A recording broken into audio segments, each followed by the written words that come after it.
So we're live now.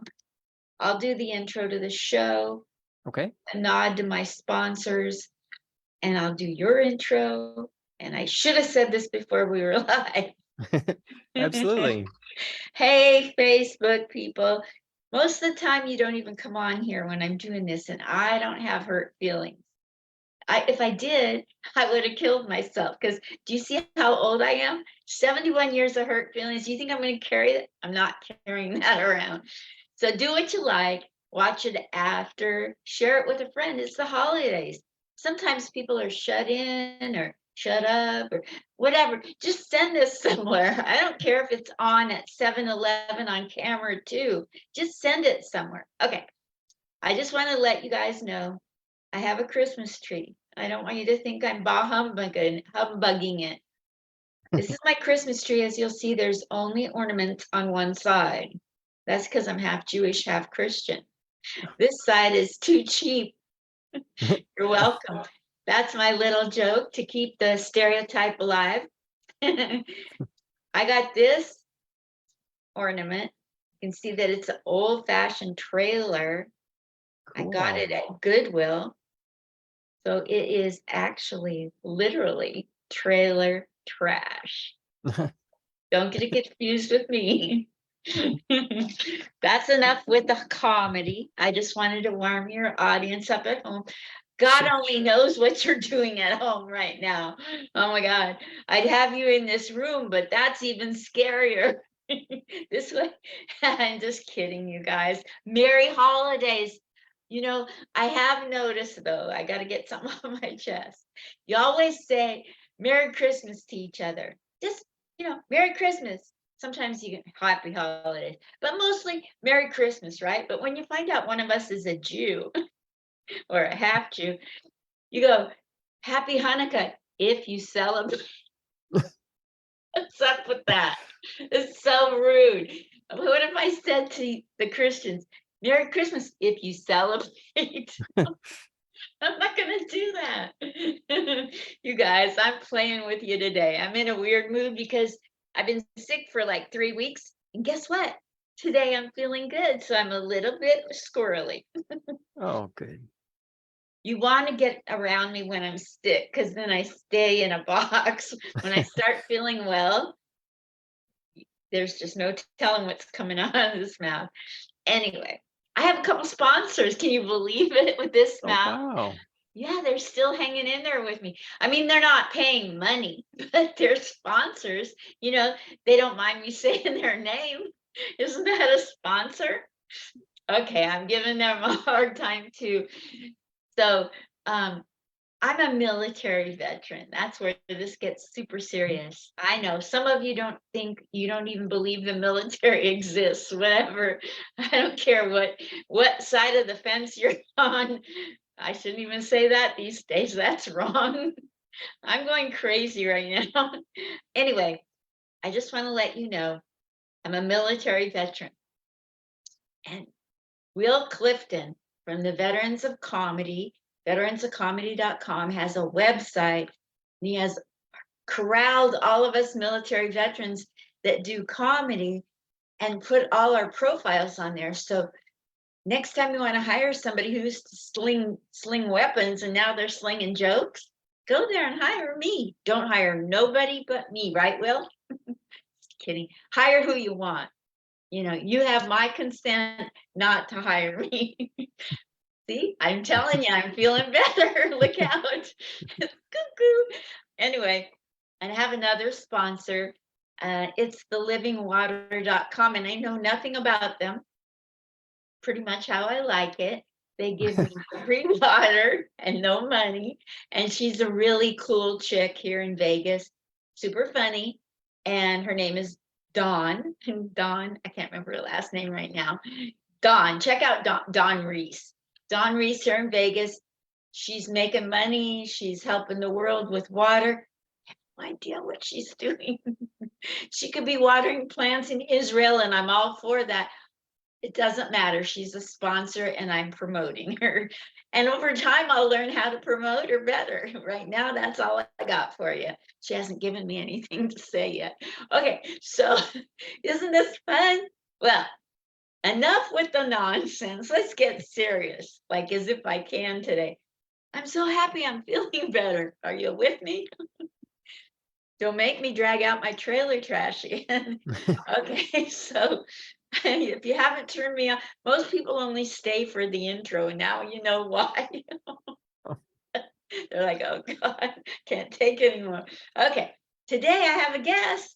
Yeah, this is on here. This is interview number 1003. They aren't all good. Trust me. If you go back in time, never go, if you're an artist, never go back and look at your work. I mean, even if the guy that did Michelangelo went back and looked at the Sistine Chapel, he would probably hang himself from the rafters. So as we get better, we don't like what we used to do. That's the point. But anyway, what was I going to say? Let's see. Oh yeah, I have a guest. He's so patient. It's like I'm going to drag it out just to see his eyes, his pupils dilate. Okay, today we have a guest here. Let me just tell you that his name is Jacob Lee Downey. See, I didn't mess that up. Going back to my notes here. Jacob Lee Downey, I met him through Gladys Simon and her shows, Gene Kim. We were on this Zoom thing. He was smack dab in the middle of all those pictures. And I thought he looked like he came from the original show where they had all the siblings. Can't remember the name of it now. Brady Bunch. Brady Bunch. How can I forget? It was my day. Okay, maybe it's Alzheimer's. Okay. So Jacob Lee Downey is here today. This is the intro that he gave me to tell you. He says, I'm a comedian. We're already doing well because he's not talking about himself in the third person. You have no idea what I've been through. Okay. He says, I'm a comedian, inventor, and scientist. Right there. Don't you want to know what he's all about? I do. I also shape gemstones live on YouTube Sundays at 9 p.m. Eastern. I want to go to one of those shows. I was watching one. It was super interesting. Back to him. Each week, I write new jokes and share them at the end of my live show. Come by to ask questions, chat with friends in real time, as well as hear new jokes and learn how I write them on YouTube at Jacob Lee Downey, JacobLeeDowney, or find me at jacobleedowney.com. And now for the ever so handsome and patient Jacob Lee Downey. Hi. Hi, thank you for having me. That was so sweet of you, and such a good intro. You're very funny and you're bubbly, and I love your glasses, and your hair looks great, and thank you. And it's a pleasure to be here.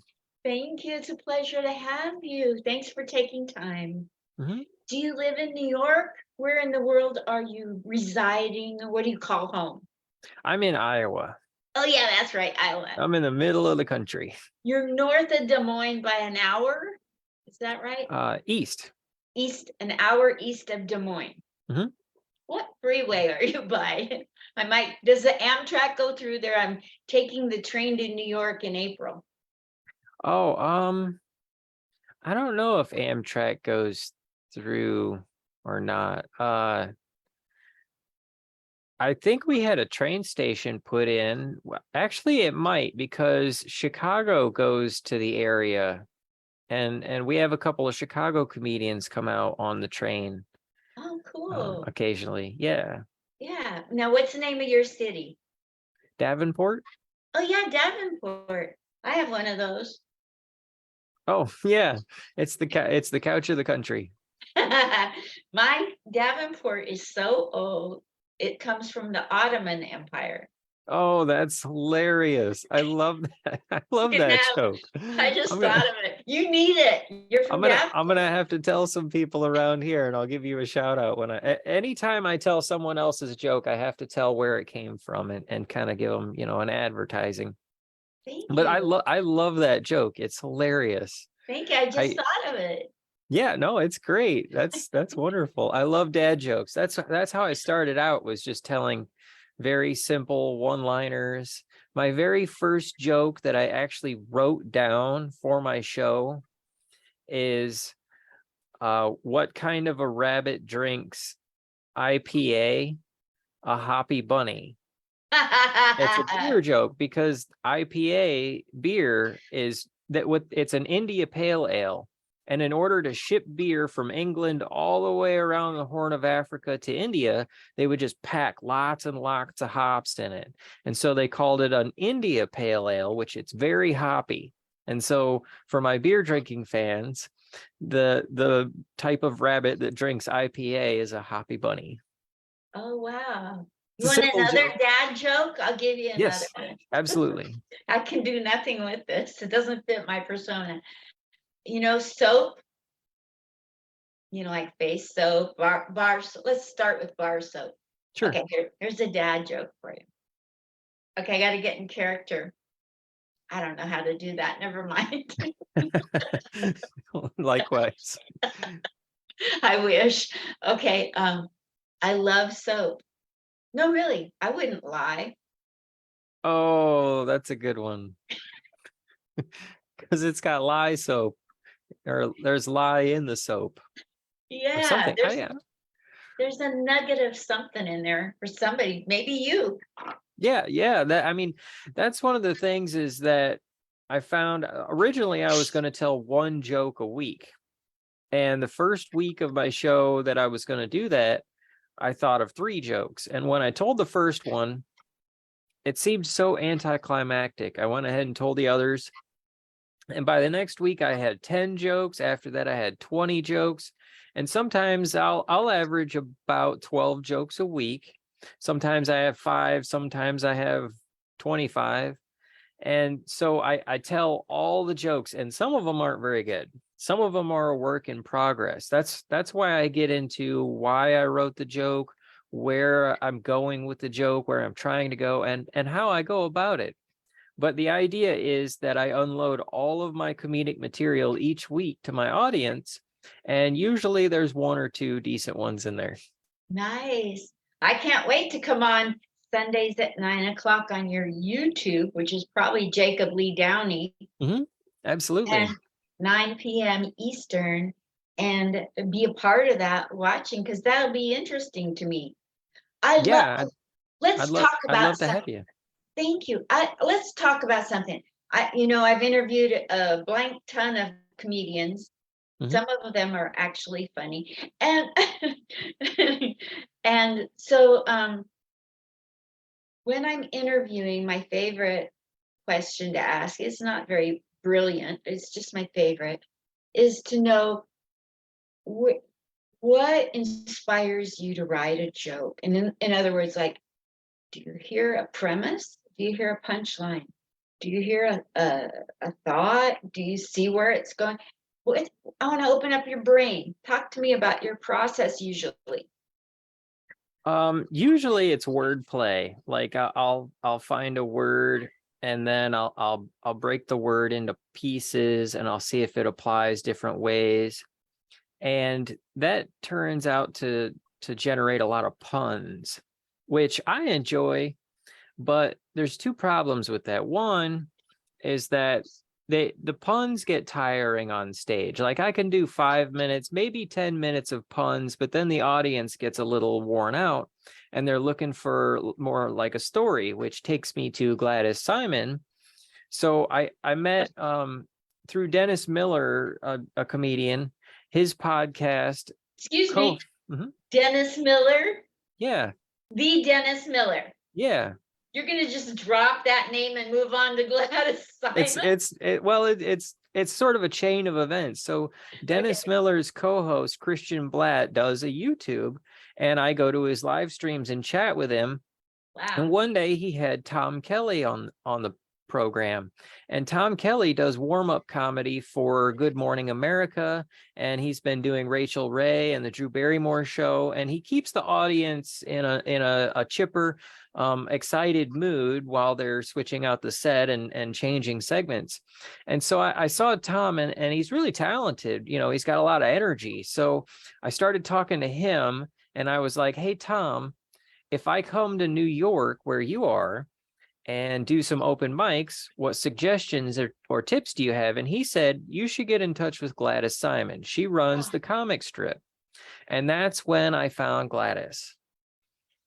And so I got to know Gladys, and she likes my puns and stuff, but she says, what you really need to do is write some more stories and then pepper your jokes in. And that has really been helping me grow as a comedian. Awesome. How long have you been doing what Gladys said? About a month and a half. And so do you have a story or stories that you've peppered? Yes. Yeah, I have a few of them. Yep. I'm And getting have there. you done them in front of Miss Gladys, Yeah. the Queen of New York? Yeah? And what'd she say? She likes them. She called me a gem. Oh, no play on words on her part. You deal in gems on your YouTube. Yeah, absolutely. I just got done shaping some citrine. Ooh. And I'm actually working on shaping some amethyst. And so I take the rough crystals and I film them, and then as I get them shaped, I show the footage of the rough crystal being shaped throughout my half an hour show. And so you'll see me down in the corner talking and responding to live chats. And then you can see the grinding wheel and the close-up of the gem as I shape it. And that's where we get my show. It's in segments. At first I talk about the gem and how it is to shape, and the details of, is what kind of grinding wheels do I use? Did I have any problems with it? How do I facet it? And then I show it under the microscope. And then I do a little segment called Why'd I Buy That, which is another little thing. And then I finish out the show by telling jokes and wishing people a good week, because it's a positive show. Nice. What's positive? Well, there's a lot of negativity on the internet, and I try to be encouraging and optimistic, and I try to remind people that it's up to them to do what they have in their power, because we're not in control of everything, but we are in control of some things. To try and use your own abilities to do what you can to make a good week out of this week. And then I'll see you again next week and we'll do it again. Oh, wow. So, while you were talking about your gems on your YouTube, I was thinking, because I'm a wordsmith too in training, wordsmith in training here. I was thinking something about both kind of gems. Like you're showing them how you're making comedy gems and gemstones. oh yeah, that's a good notion. I like that. It's true. It's so true. What's going on with that YouTube? It's amazing. Yeah, I start by writing out one joke, and I'll cut some words off of it. I'll rearrange a couple things, and before you know it, I have something that's, it works on stage. You could almost, on stage or on your YouTube, you could almost, I don't know if you want to do this, but just food for thought. You could almost say, I was working on this joke, which is just like this citrine raw rock. And I got out my machinery on the joke, just like I did with the citrine, and you got to cut out, you could do a parallel, you know what I mean? Like you could make it a parallel and go through both of them at the same time, going back and forth. Oh, that's a good idea. Yeah, I'm gonna take a note of that. Oh, I have a couple of jokes that I have already this week. Would you like to hear one I wrote this morning? I would love to. Yes, please. Okay, I'm making a dating app called Blender, because that's what dating apps do to my heart.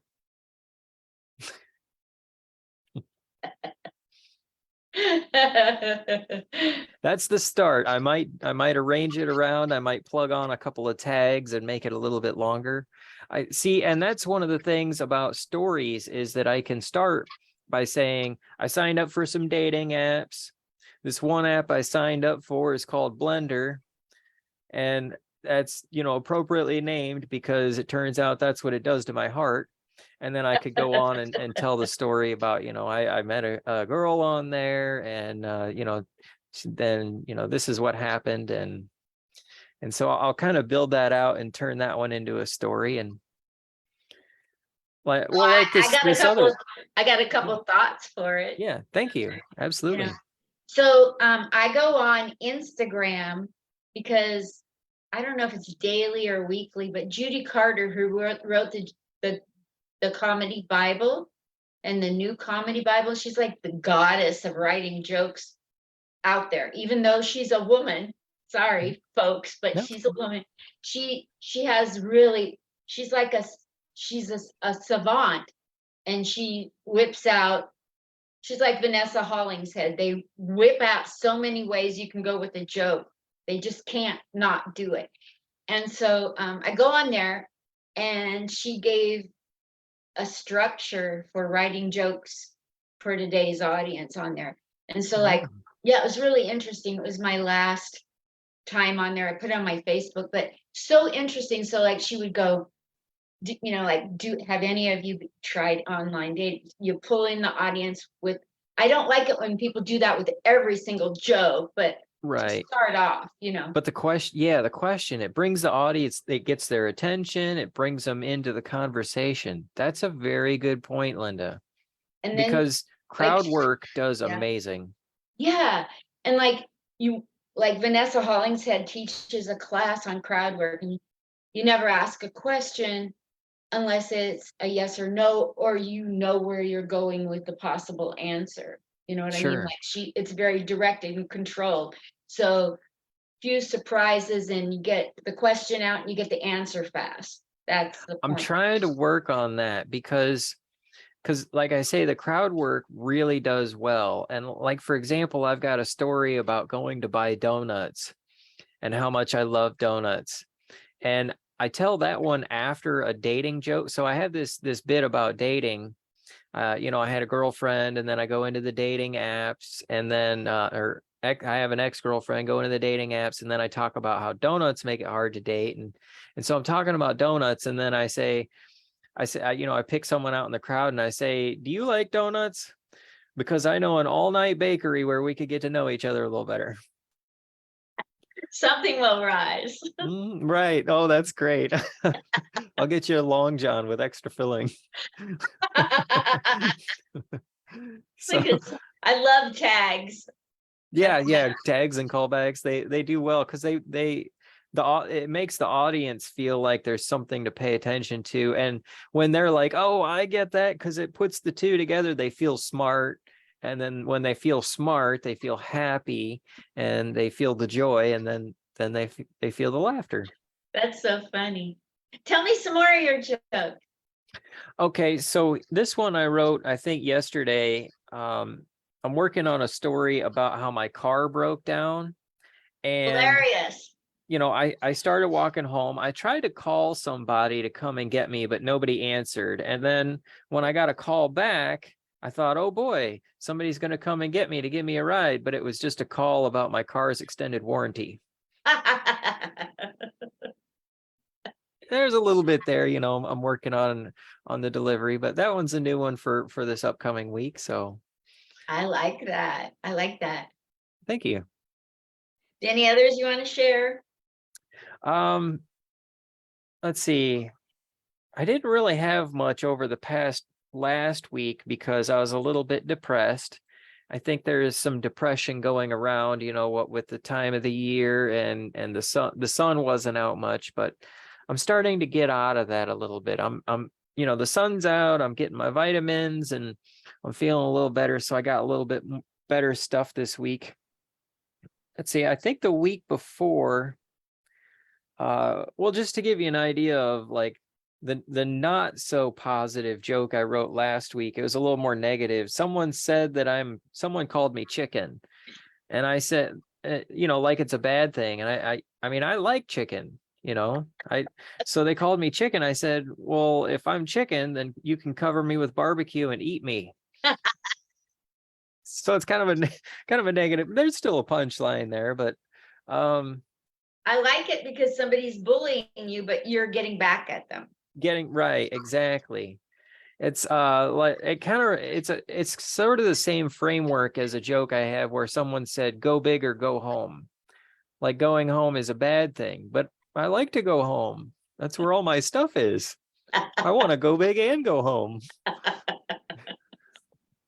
I like it when, like kids, they all living at their parents. So I came up with a joke because I'm always like comparing and contrasting myself to young people. It's Oh. like, I would love to go home and live with my parents, but oops, too late. Too big of an undertaking. Oh, wow, that's a good one. I love puns. They're hilarious. They really bring me a lot of joy. Yeah, me too. I don't know what the big deal is. People think, oh, we have this kind of joke and that kind of joke, and then your kind of joke. Yeah, and I mean, like when I get a Laffy Taffy, I love reading the jokes on there. Not all of them are funny, but usually there's a couple of little gems, and it cheers me up. Yeah, that's what it's supposed to do. So, um, let's talk about your life. You're in Davenport, Iowa, and you probably were born and raised there, I'm gonna guess. Yep, yep, it's a comfy place. Come out and have a seat. It's a Linda gets nice it. it's a nice area. I mean, I've traveled around. I went to New York a couple months ago, and that was awesome. Did I've you been meet out. Gladys in the gang? Yes, I got some pictures. Check out my Instagram. Um, Around the middle of October is when I posted them. I got pictures with Gladys. I got pictures with Gene Kim. I got pictures with Gay LaRoe. I got pictures. I got to meet George Saltz. He gave me a call on Thanksgiving just to see how I'm doing. He's a nice fella. Yes, he is a nice fella. So, how did your set go when you went to Gladys Simon's room? How was your set that night? It was okay. I mean it went well. I got a lot of laughs. I got my mandatory 5 laughs per minute. Excuse me, you put that on yourself? Yeah.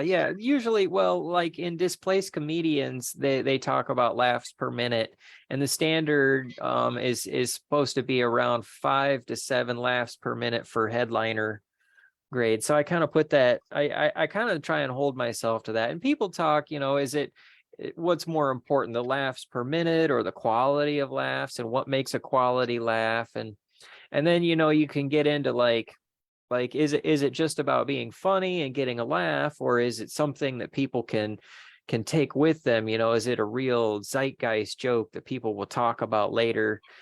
And so I mean, we all want to have jokes that people can share with other people. That's one of my favorite things about telling jokes is sharing them. I'm like, hey, I got this thing. It cheers me up. I want to cheer you up too. So I love getting up on stage. I'm like, oh yeah. And so I love to have jokes that I can share, but then the audience can then share with other people. But as far as like my set with Gladys, so a couple of things that didn't work out. One is that well, it's a new venue. I'm always a little bit better on stages that I've performed on before. Another thing, the pillow in the hotel was really big, and so I wasn't sleeping very well. But then also uh, I wound up meeting someone that is a fellow YouTuber, and it was awesome. I'm so glad that she came out and joined me and everything. But we were talking beforehand, and usually before my set, I go into focus mode to try and memorize my jokes so I'm not looking at my notes.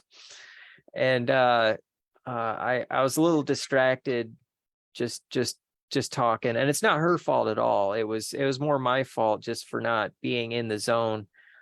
I mean, I feel like I did pretty good, but I feel like there's room to do better. So Yeah. that's why I'm coming back in the spring, and I'm going to do another set.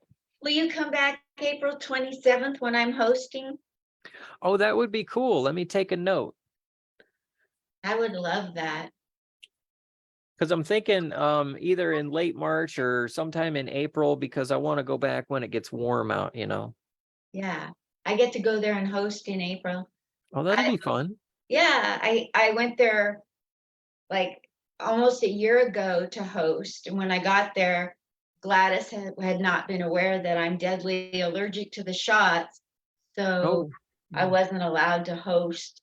They had to oh, they had to sit and think whether or not they'd even let me in the building.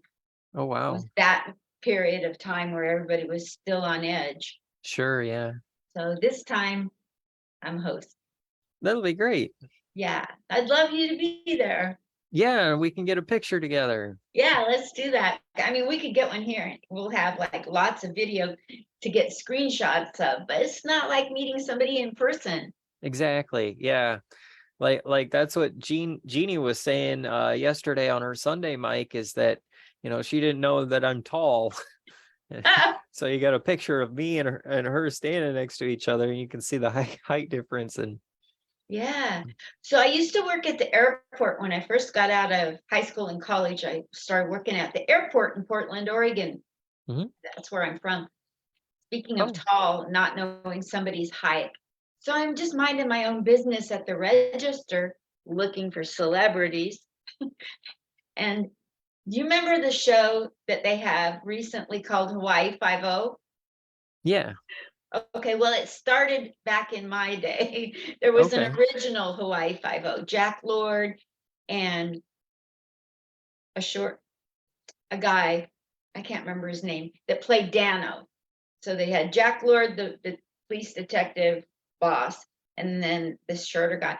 Well, we didn't know, human beings on the planet did not know that other guy that there was this height differential between the two of them.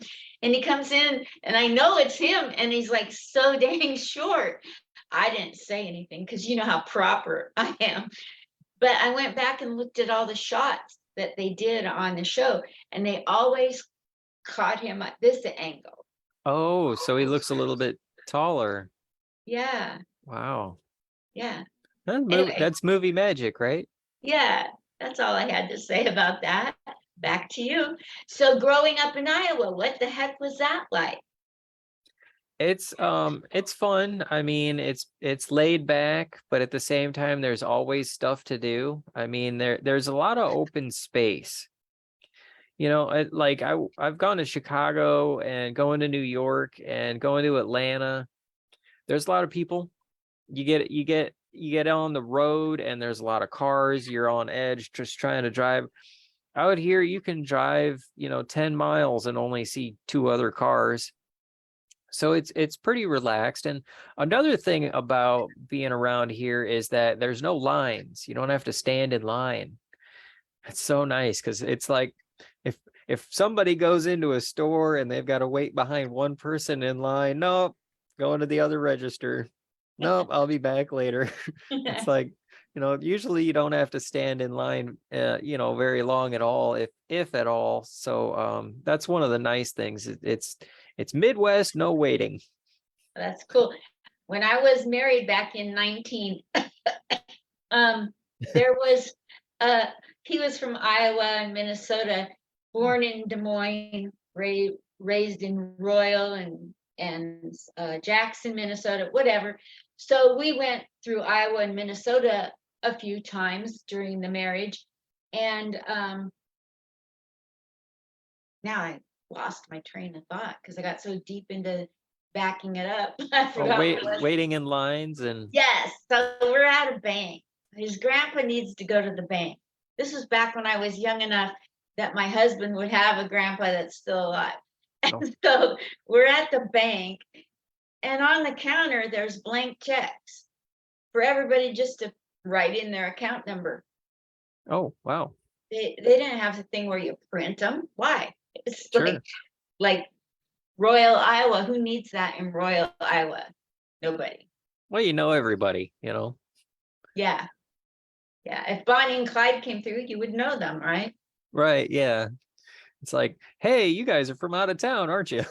Do you ever have anybody coming through like in the Music Man where somebody's coming through trying to sell something or pull off a scam because they think they can get away with it?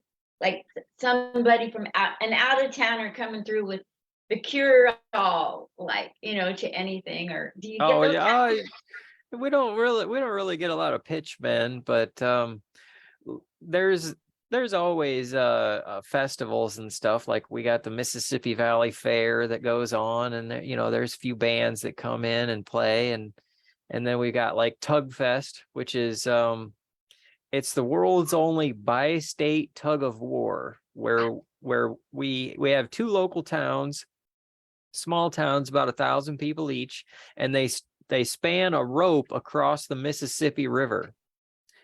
And Iowa and Illinois each play tug of war, and then at the end of the day, they pool all their money together, and they get a barge in the middle of the river and shoot off fireworks. And it's amazing. It's like a 5-minute long grand finale of fireworks. It's amazing. There's people, like, you've got to park like a mile out and walk, and there's people who they make it a business of theirs to drive people on golf carts to and from the edge of the river to get to where all the food vendors are and stuff. It's a pretty neat little get together. But yeah, we have fairs and stuff like that happen. We have the World Series of drag racing is out in the area, which is a national drag. Like we have jet cars, top fuel dragsters, wheel standing funny cars, Sunday, it's that kind of a thing. And so it's a fun area. I mean, we've got our pluses and minuses, but as far as like scammers or pitchmen, it's pretty few and far between. That's good. I'm imagining the tug of war, and in my mind, I'm seeing people falling into the river. Oh, well, so the way that it works, they have these big pulleys on posts, like huge pulleys, and then the rope spans through those pulleys, and it actually lays down in the water because it's so heavy. It's like a 3-ton rope. And they have the pulley is here, and then the rope is on this side, and that's where everybody grabs on. There's businesses that sponsor teams of people, and so there's different teams, and they have brackets. It's a whole tournament thing. But on the other side of the pulley, out like 10 feet, they have a ribbon tied on the rope. And so once one team pulls the rope enough to get that ribbon to the pulley, that's when they say, okay, we won, next team up. Got it. And so it's not about pulling the entire rope across the river. Okay, so when you grew up, were you funny as a little kid in your house, at school, grade school? Funny looking, funny smelling, funny sounding, and when people touch me, I laugh. But I wasn't really, I guess I was the class clown when I was in like first grade and stuff, but I never really thought of myself as a comedian.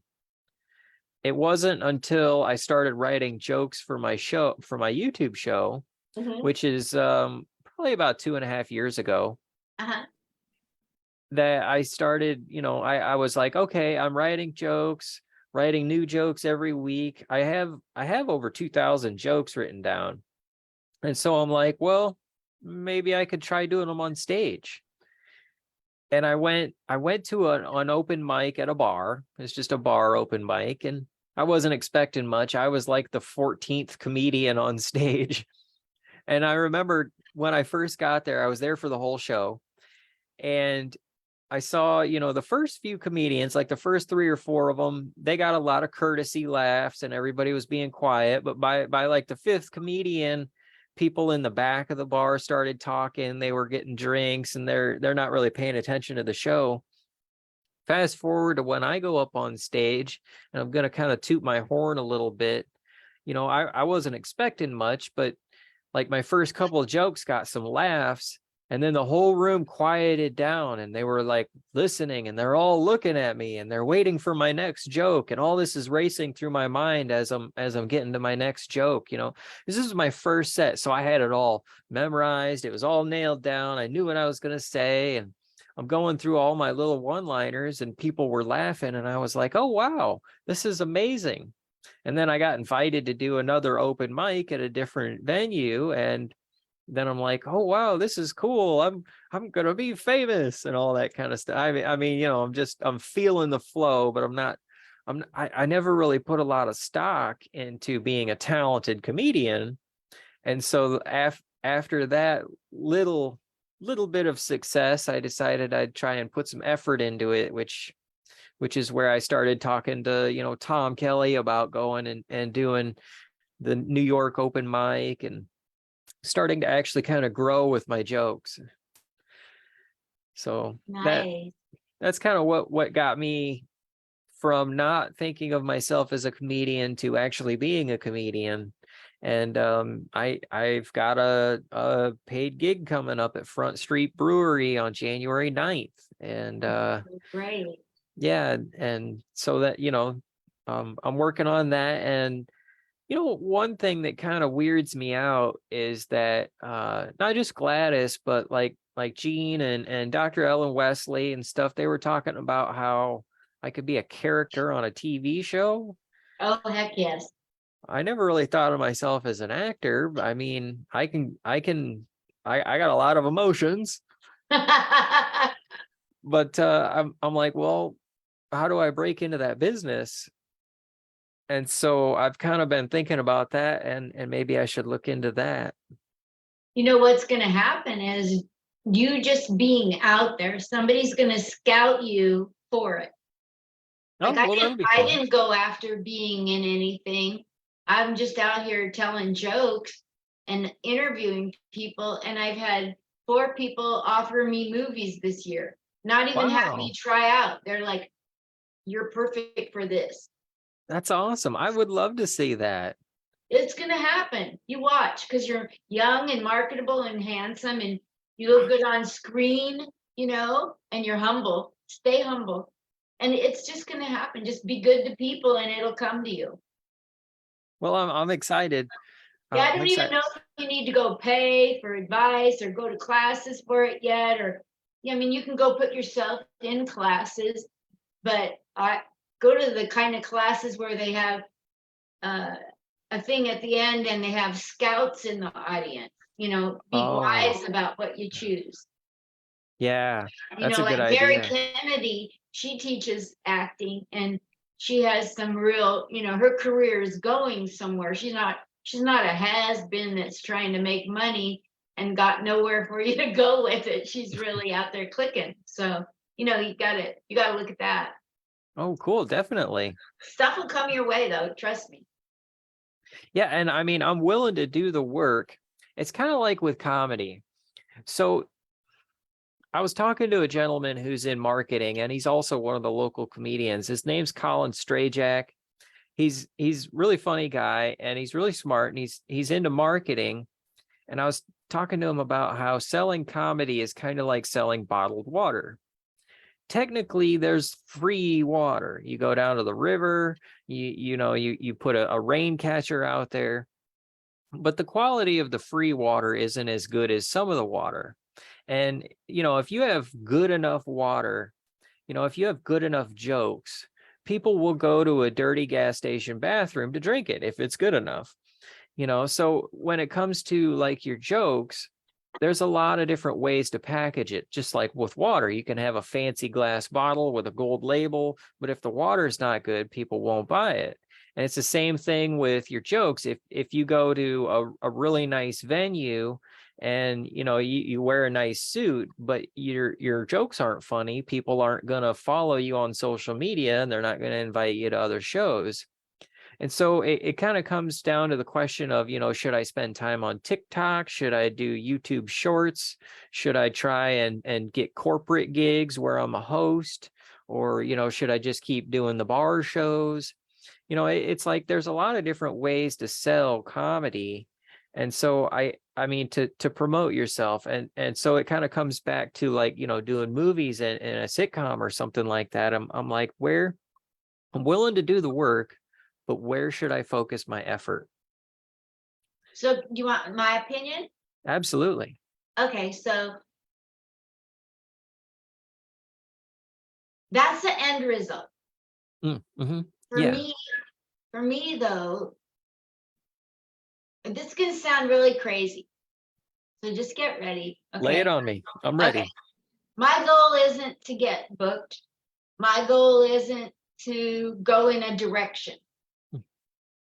So I'm kind of like, que sera, whatever will be. And I'm just out here loving people and Oh, accepting people for who they are and encouraging people and doing anything I can to promote them. that's great. And out of that has come an abundance of love back to me, which means I get booked.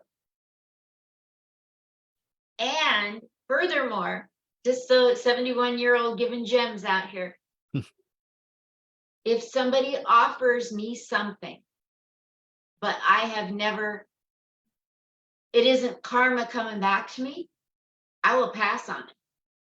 Mm. If they don't say, if there's no connection, like I've been watching, you saved my life, your comedy, you blah, blah, blah, and I wanted to give back, like if they just say, hey, I want to book you, I want to receive back the fruits of my labor of what I've done in the world. That's where I want my gigs to come from people that have been blessed by my craziness, or I don't You know. you reap what you sow. You have to be careful what you get offered, because sometimes you'll get offered. I'm not saying everybody is like this, but I've seen people offer new comedians way too much. And Mm. then the comedians get all, oh my God, I'm so, and a part of me wonders if some of these people in comedy for a long time want to burn out the young people and by offering them more than they're capable of. So don't rush the process. Don't hold yourself back from anything. But like when you get offered something, evaluate it if you're up to it. Like I got so lucky to be able to feature for a headliner. I was offered it once because I interviewed him and we bonded and we did 5 interviews in a night, like 5 hours of talking. Out of that came him offering me a feature spot when I was ready for it, right? Mm-hmm. And so when we're going to do the show, somebody didn't show up, so he was looking for someone else to fill that spot. And I looked around the room, and I don't book people because they're my friends, but I'll book people if they're nice and loving to others. You know what I mean? So the first person I thought of to offer was a guy named Sam Lundstedt, because he's always been so encouraging to everybody, and Oh, that's that's nice how of you. you can pay it forward, like if your goal, if your goal is to get booked, Madonna once said Okay. something. She's done a lot of crazy stuff. She once said the most brilliant thing I've ever heard. Mother Teresa and Oprah have never said anything smarter. You put the two of them together, they're not smarter than Madonna. Madonna said, the minute you tell yourself that you have to lose weight, your body will not let you lose weight. Because what you're doing is you're saying, I'm not good enough the way I am. You don't like yourself, or, you know what I mean? You're not accepting of what is today. And so, like, I'm just challenging you that, like, if you're saying getting booked is a goal, it might stop it. But if you make the goal something more powerful than just getting booked, like like I want to make as many people in the world laugh before I die as possible. That's a great goal. Oh, that's Out of that, yeah. you're gonna get booked. Yeah, that's a great notion. I really like that, Linda. I mean, that is why I share the jokes. I mean, making money from comedy is like a bonus. It's the sprinkles on the cake, but really the reason I want the cake is the frosting. And that's the sharing the jokes with people. When I tell a joke and it bombs, I'm like, well, I'll rewrite it because I want it to. Sometimes I don't think about the audience. I think about having to deliver the joke. And so when I tell a joke that it doesn't bomb, it gets laughs and, maybe even an applause break, that makes me feel like I was successful because that was the goal, is to bring people joy. Yes. I do a lot of stuff about how I'm just like a young person and we need to quit bashing the young people. And, this, when a young person says this, I think this, and so I received some hate starting out in comedy in a couple different ways. It's okay, but I mean, we all receive Yeah. strong criticism as we're Yeah. growing, and it never stops. But I was told that I had nothing in common with the young people, and I was never going to get booked at this club in my hometown. And it hurt so bad. So Mhm. out of that hurt, I decided to make a gem. So I set out, okay, you're going to try to limit me. How dare you? And thank you, by the way, because I'll overcome that obstacle. So I went Good out on job. the street and I interviewed young people. And I said, when you look at me, you can do this with the old people. When you look at me, what do you think? What do you want me to say when I'm on stage? What don't you want me to say? And you will learn so much about what people perceive of you. You think you Wow. know what they think of you. But when you go around, ask 100 people, when you first looked at me, what came to your mind? When you look at the way I dress, if I was up on stage telling jokes right now, what what kind of topics would you think I'm going to say? You might want to start doing the opposite kind of jokes, because that's what I'm working on. People don't expect me to talk about young people words, they don't. So Yeah. you get a lot from asking questions of non-comics. That's a great idea. I should do some comedian on the street I want to see videos. that on your YouTube. That would be great. Okay, yeah, I'll try that. Let me take That's a how, note of that. you know what? That's how I got my persona. I didn't know. I was like, I have to have a persona. Of course, nothing came to me because I blocked it off. And so by going out and I didn't want to bore young people. I wanted to make young people laugh. And so then by asking people and finding out what young people do want to hear an old person say and what they don't, out of that, I wasn't even trying anymore to have a persona, but all this stuff, out pops a persona. I wasn't even looking for a persona. Sure, yeah. So weird. I don't know. Well, you reap what you sow. Yeah, Yeah. that's So, very okay, smart. tell me about your high school years and after high school being an adult. Let's see. Well, I guess I could tell you probably the most interesting thing about that, and I don't know how interesting it is, but it has a positive outlook at the end of it. So I was little and scrawny. I was a stick, I didn't have any muscles on me. I was just a bag of bones. My grandma used to say, one of these days you're gonna blow away. And so I was short too, which is interesting now that I'm tall. Um, so going into high school, I was short and skinny, and my face just naturally looks like I'm smiling. Just with, a normal face looks like smiling. And so people would pick on me. And, I'm American. We don't put up with that. I would, I wouldn't stand for that. And so I would wind up getting in fist fights, even as little as I was. And I found out that, sometimes I oftentimes I would get in just as much trouble as the people who started the fight. And so it's like, what do I do about this? And so I'm kind of left high and dry. I tried, talking to the principal and the teachers and stuff like that, and that didn't work. So this is kind of around the time that the school shootings started, and I'm proud of myself, but not proud of myself in that I found a non-violent way to deal with my bullies. I sold them their weed.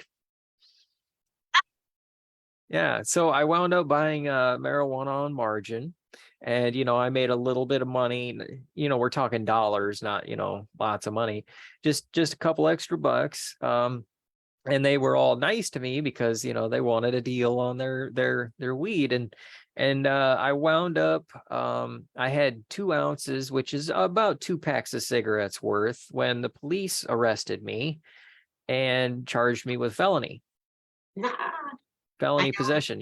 Yeah, so I mean, here I spent what, 20 something years of my life being labeled as a felon. It's like you say the word felony and you think somebody robbing someone with a gun or touching little kids or something really bad, but at the same time, it was just possession of weed. And so here, as a felon, I couldn't get a job at like John Deere or Caterpillar or something, the local large corporations that hire people and offer them a decent wage. And so I was stuck doing just like minimum wage jobs and stuff like that. And I went to college and I wound up getting a bachelor's degree in electronics engineering.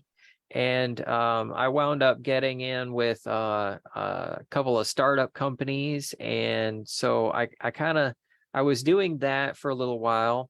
And then when the recession happened, the company I was working for, they lost all their funding and they weren't making any money, which is another long story. But basically, I got into doing construction, which that lets me work for myself. I work for the people in the community. Kind of goes back to what you're talking about. When you put positive things out there, you get positive things back.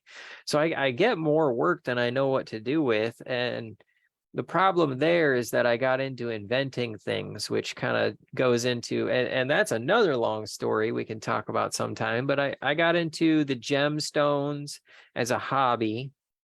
And that's where I get the 22 gemstones plant food. I ran a Kickstarter for a bandage opener, and it's just one of my inventions. I had an aunt who, my grandma's sister, my great aunt, her husband, my Uncle Louis, he had some eye surgery, and she was open bandages for him every day.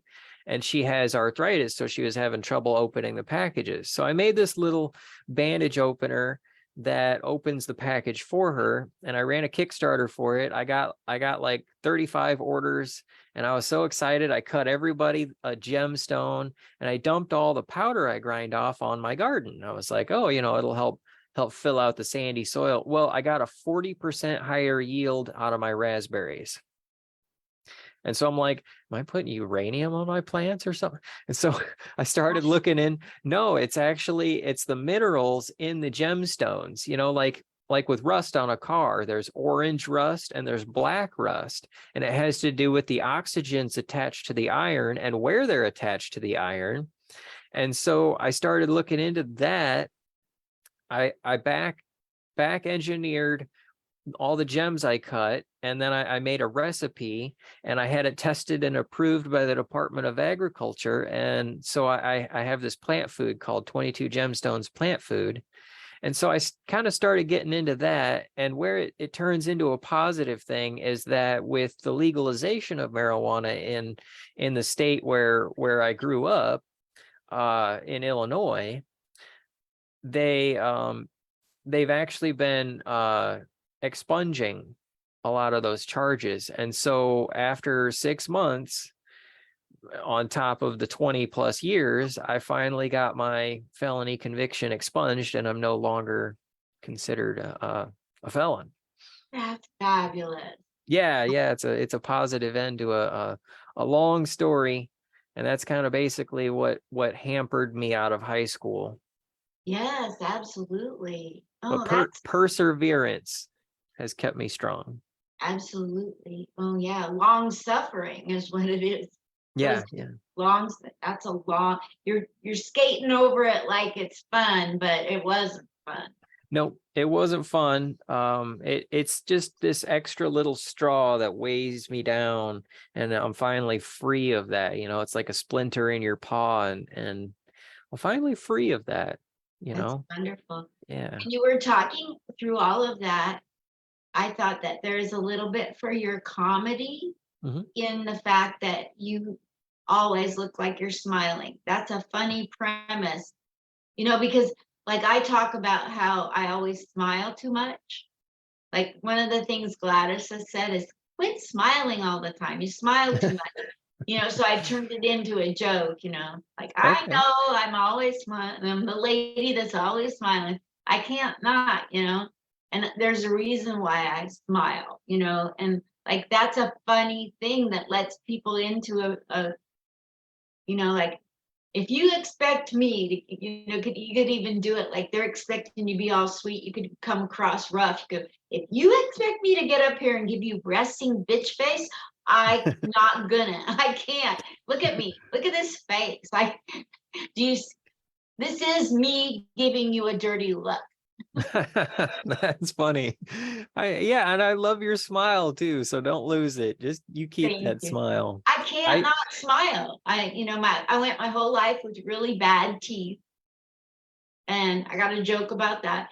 But like I was so embarrassed by my teeth, and I fought the VA. I'm a veteran. I went to the VA hospital. They said you're not entitled to have your teeth fixed. Well, I didn't have the money to get my teeth. Do you know how much it costs to have dentures to oh pull all the teeth that are rotten in your mouth? And like I fought them for 36 years, and I finally got teeth. Do you think I'm not going to smile? yeah, yeah, exactly. All that work, I'm gonna show it off. Yeah. Hey, you have a lovely smile. It's great. Like Ever- I love smiling. People, it makes people happy to see a good smile. A lot of It's people, infectious. yeah, and a lot of people my age have really discolored teeth, or Mhm. and when they see an old person that has a pretty, I think it makes me look like 4 years younger. Don't I look 68? Yeah, you look even younger than that. I wouldn't I have guess guessed. yeah, because I'm turning 72 in March. Oh, 67. happy early birthday. Thank you. It's not, the interview isn't supposed to really be about me, but hey, I'm my own boss. Well, I like getting to know you too as well. And actually, we'll have to do that when I interview you for my show, which we need to set up for sometime this week, hopefully. Okay, let's do it. So that would I'm be game. fantastic. Yeah, Um, you're I done. wanted to mention that about the smiling thing. I actually did tell a joke on Jeannie's Sunday mic.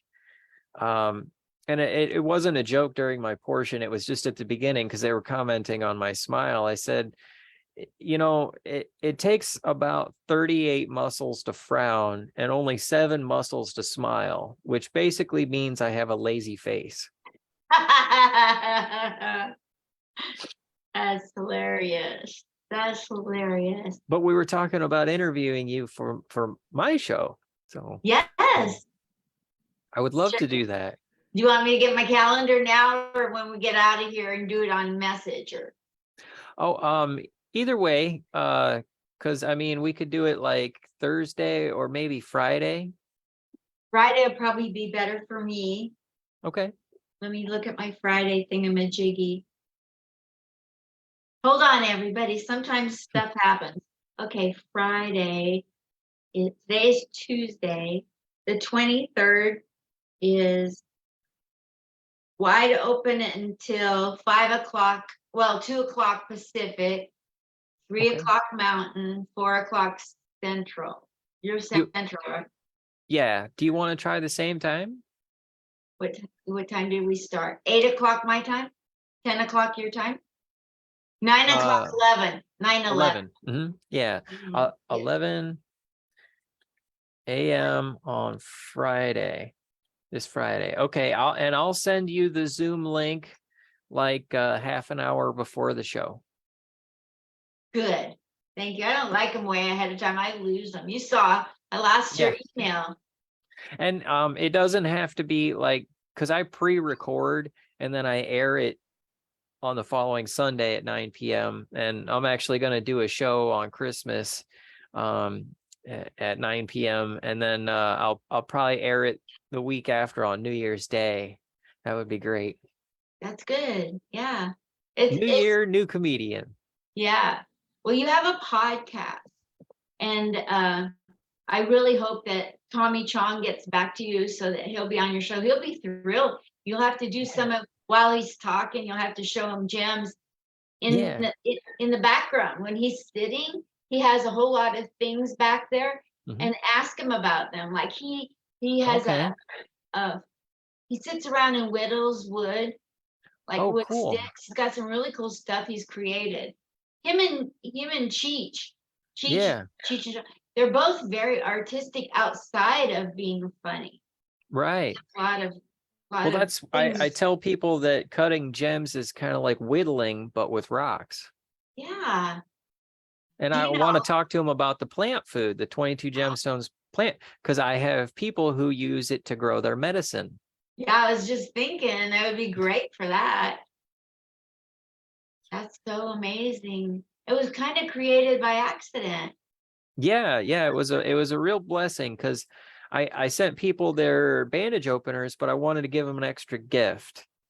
And so I put that positivity out there. I sent them all the gems, and I got something back out of it. It was a blessing, to come back around like that. I love gems. You do? I do. I hate diamonds. Don't bore me with colorless, a yellow or a pink diamond. It's got to have, so I love rhodolite garnets, amethyst, aquamarines. So I'd really be interested in. I'm working on a piece of rhodolite right now. That's a beautiful stone. Thank you. I need to even it out and then final polish it. It's good color, right? It's a beautiful color. It's flawless. Seriously? Yeah, flawless rhodolite. Wow. It's pretty thin. That's okay. But that slice is flawless, so. That's beautiful. Yeah. What does something like that sell for? Oh, I don't know. I usually sell them for $20. Are you kidding me? No, it's not really worth my time to sell them. A lot of my gems I tend to just kind of share. I send them to people because I cut so many that they wind up just sitting in my drawer, and I'll pull them out and I'm like, oh, I forgot about you. But if I send them to people, then I have the memory. They're on my live stream so I can see them. And the people that I send them to get to enjoy them. And we have that moment that we get to share, the joy.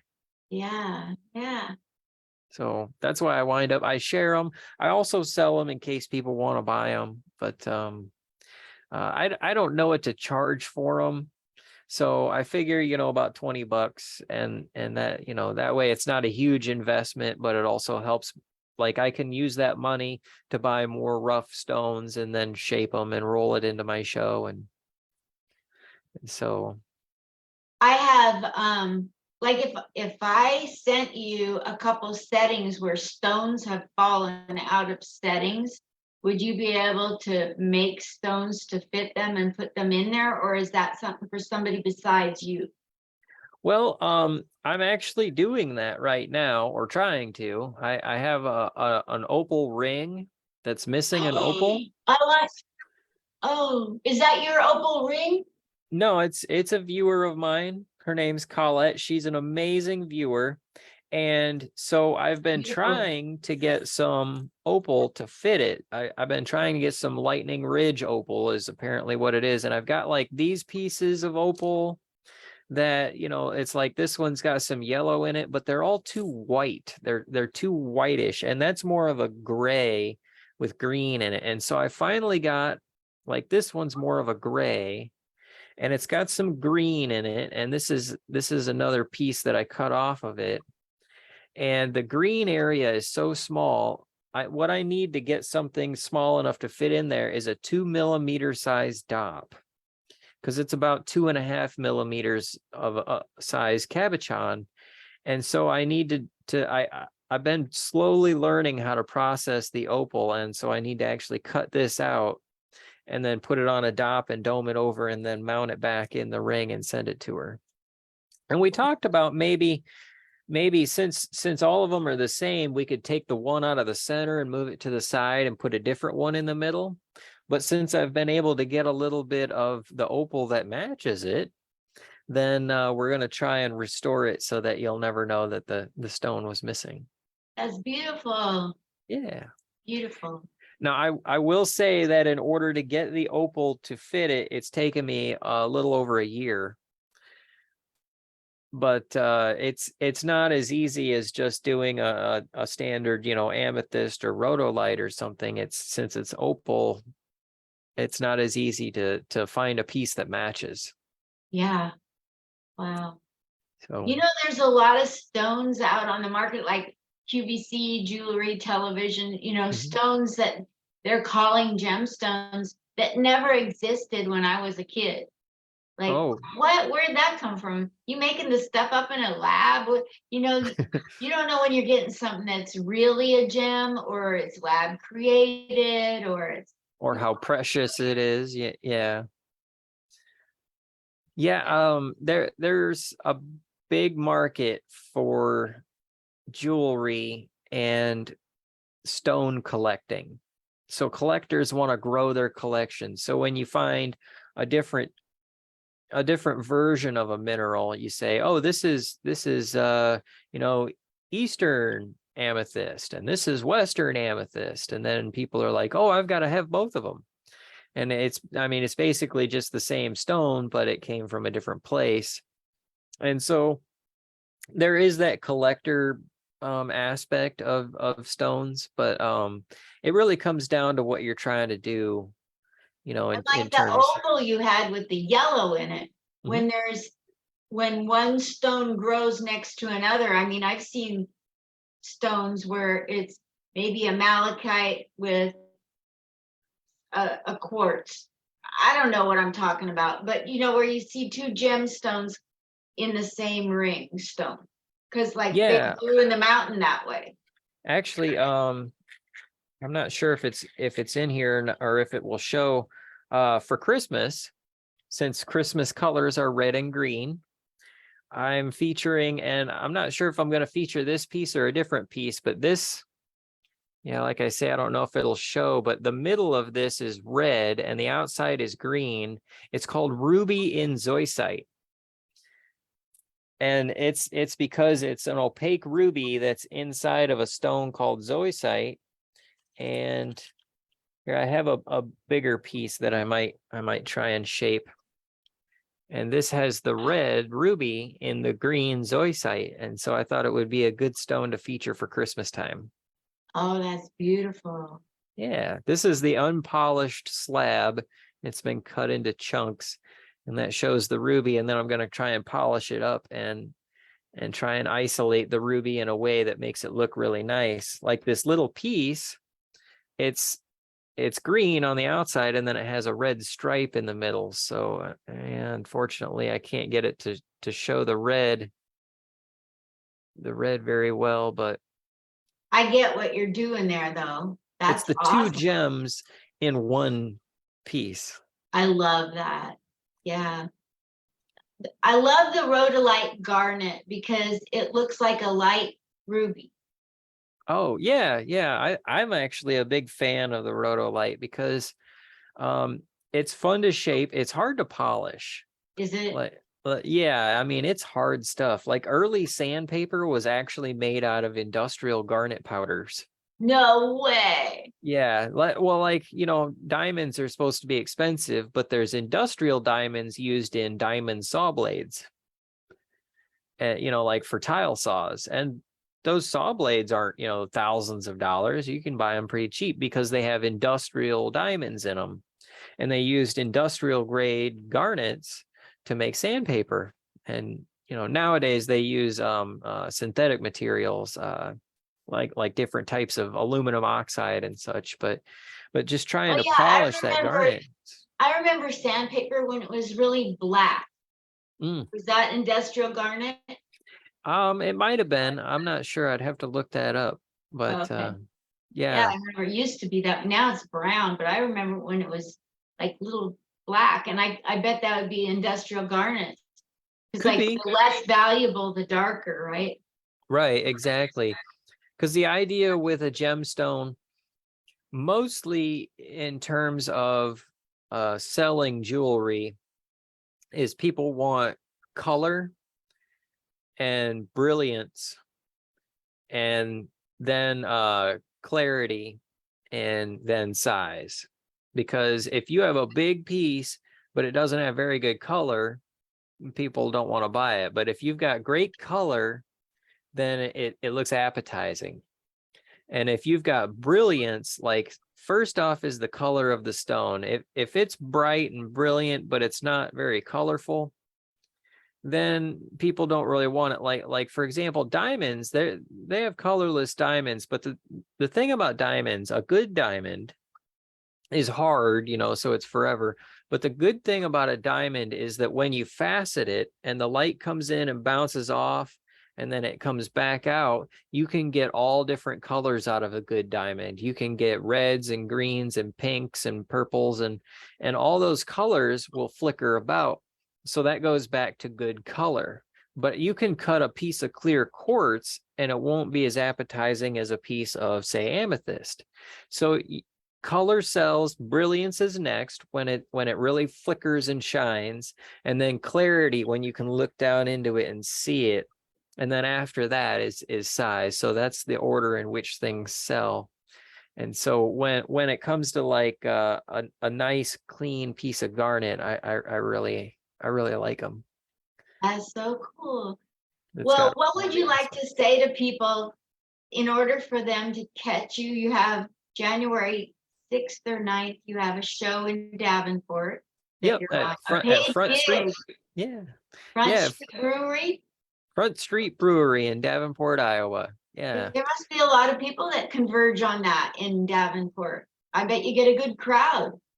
Yeah, my last gig was the Joke Off session, which is a comedy game show, and we had a good turnout for that. And well, a few gigs ago, my first actual booked gig, not just an open mic, but my first booked gig, it wasn't paid because it was a charity event designed to help people with brain injuries. I have a brain injury. Oh, okay. So yeah, I mean, the gentleman who organized it, he has a head injury that's given him multiple personality disorder. His name is Brian Farrell, great guy. He asked me to come out and do this charity event in Buffalo, Iowa. We had 210 people. That's so great. Wow. Yeah, it was packed, standing room only. It was amazing. And we raised a lot of money. We had a raffle to go with it, and raised a lot of money for Empower House, which is the organization which helps people with brain injuries get the help that they need. And we told a lot of jokes, and a lot of people laughed, and we had a lot of, 210 people. That's a pretty good audience for a small comedian, Yes, it is. I remember I was backstage, and I was all fired up and ready to do the show, and I can't wait to get up there. And one of the other comedians says, have you ever performed in front of that many people before? I thought, no, I've never.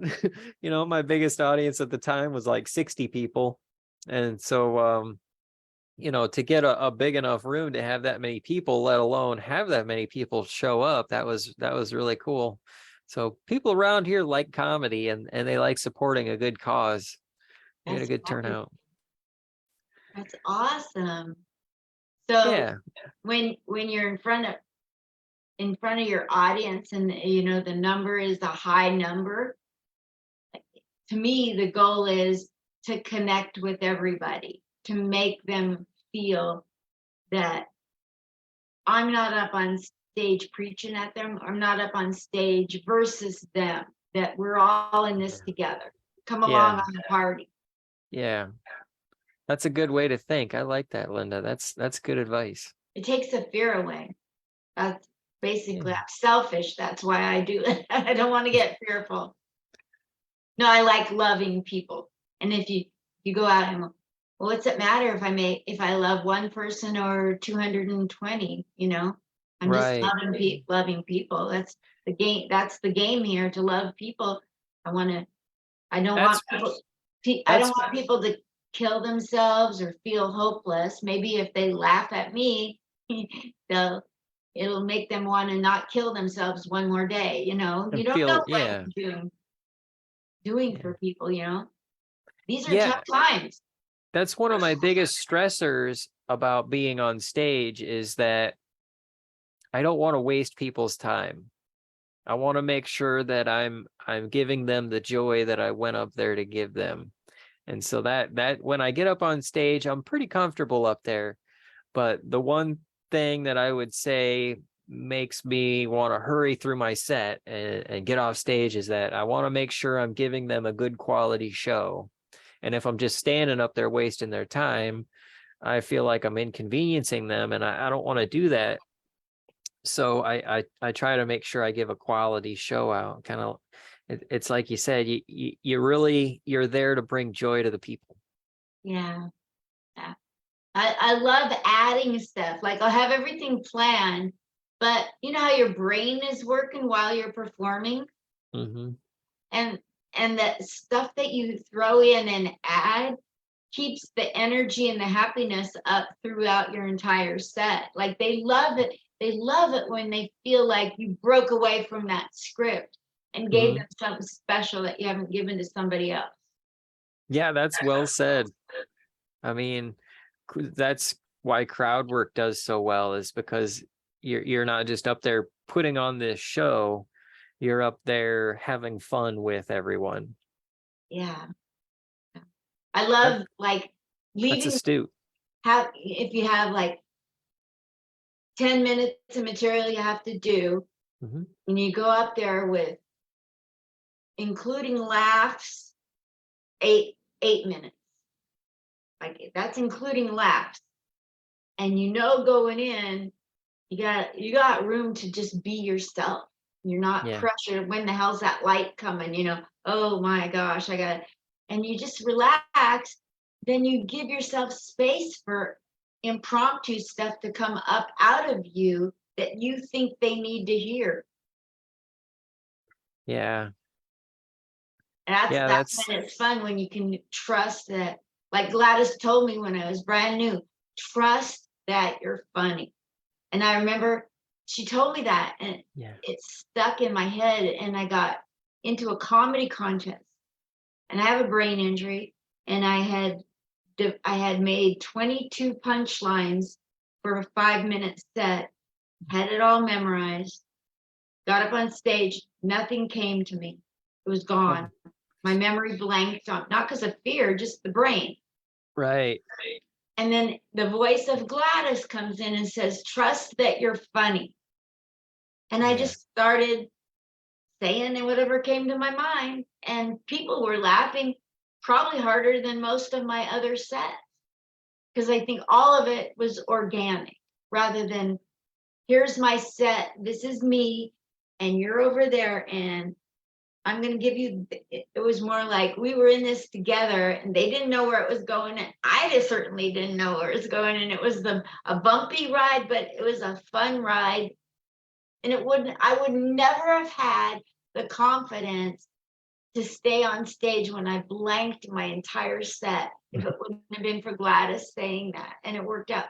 And then after that, like, then you go, oh, I am funny. Yeah. Yeah, once you go up there and you get some laughs, then it really builds out your confidence, and the people in the audience want confidence. I've found that they if you don't have the confidence to be up there, they're not going to listen to you. But if you have the confidence, they're going to sit back and let you take the reins and drive the show. my favorite thing to do lately, speaking of that, is like I'll say a premise or a joke, and if it doesn't fly, I'll double down. Mm. Like I'm not moving on to the next joke. Oh no, that's funny. Like I remember saying something the other day.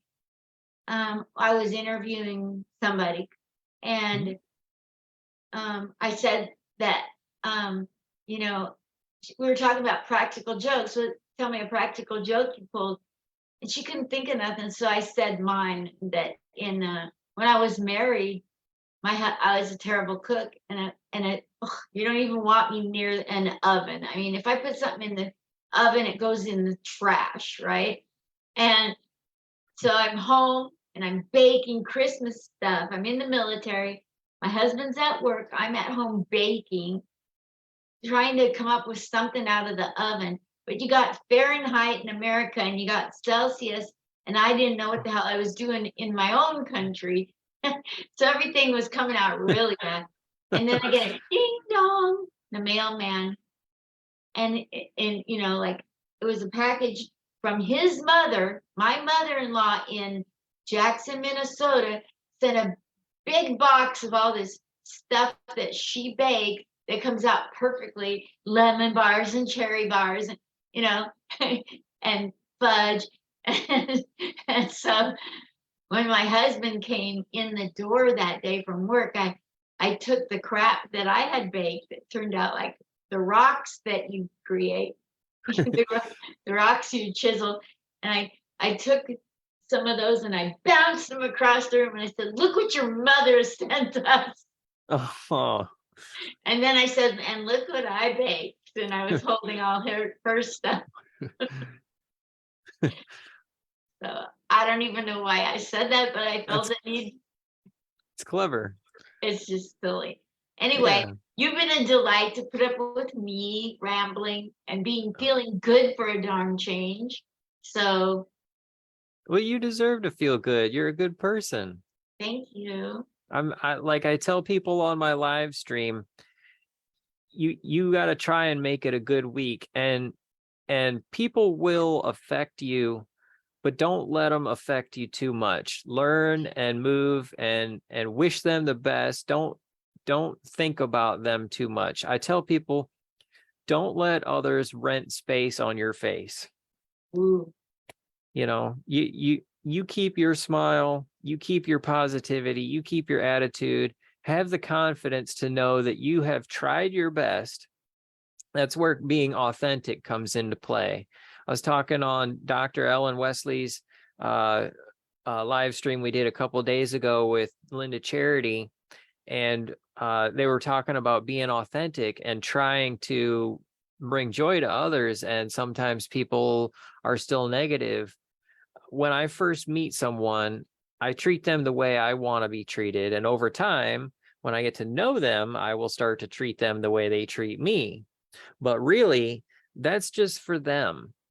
When it comes to me and how I feel inside, I stay authentic. I know that I tried my best, and so I can sleep well at night knowing I did the best that I could. And so I don't let them rent space in my mind. I don't let them rent space on my smile. I try my best to do like you say and spread that joy. absolutely. Absolutely. And I So do it we're every gonna, week at 9 p.m. Eastern. on your YouTube, say the name of your YouTube again. YouTube.com/@Jacob Lee Downey. Jacob Lee Downey. And so that's your Facebook and your Instagram, right? Both? Yes. And my You have a .com. Are you doing a TikTok these days?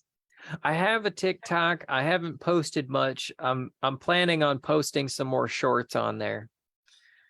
I have so much on my Great. plate. I keep telling myself, where should I focus my effort? And That's good. I like the YouTube. That's I'm gonna go look at some of those videos.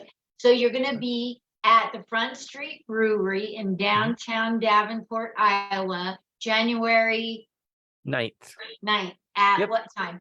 At 9 p.m. And how much are tickets? $10.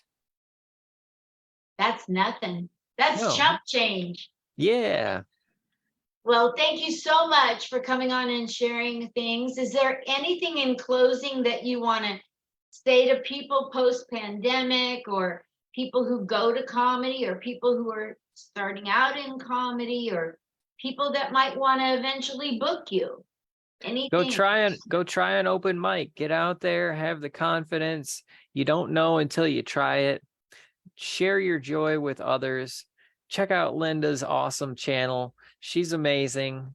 And we're going to have her on the show in a couple of weeks.